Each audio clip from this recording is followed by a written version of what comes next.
গত ২ দিন ধরে প্রযুক্তি দুনিয়াতে আলোচিত এক নাম ডিপসিক আর1।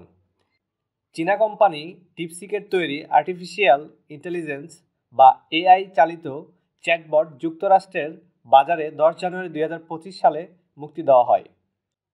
মুক্তি পাওয়ার কিছুদিনের মধ্যেই অ্যাপেল স্টোরের সবচেয়ে বেশিরভাগ ডাউনলোড করা ফ্রি অ্যাপের তালিকায় সবার উপরে উঠে এসেছে ডিপসিক।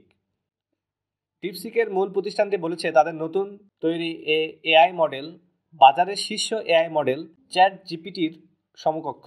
তবে চ্যাট জিপিটির তুলনায় তাদের এআই মডেল তৈরিতে খরচ হয়েছে বহুগুণ কম অর্থ। ডিপসিক আর1 অ্যাপটি তৈরি করতে $60 লাখ লেগেছে, যা যুক্তরাষ্ট্র ভিত্তিক এআই কোম্পানিগুলোর খরচ করা $100 কোটি তুলনায় রীতিমতো নগণ্য। 40 বছর বয়সী লিয়াং ওয়েনফেং ডিপসিকের প্রতিষ্ঠাতা। তিনি মার্কিন প্রতিষ্ঠান এনভিডিয়ার বিপুল সংখ্যক চিপ জমা করেছিলেন, কারণ এই ধরনের চিপ বর্তমানে চীনে রপ্তানি করা বন্ধ রয়েছে। বিশেষজ্ঞদের মতে তার সংগ্রহে থাকা আনুমানিক 50,000 চিপই তাকে ডিপসিক প্রতিষ্ঠা করতে সহায়তা করেছে।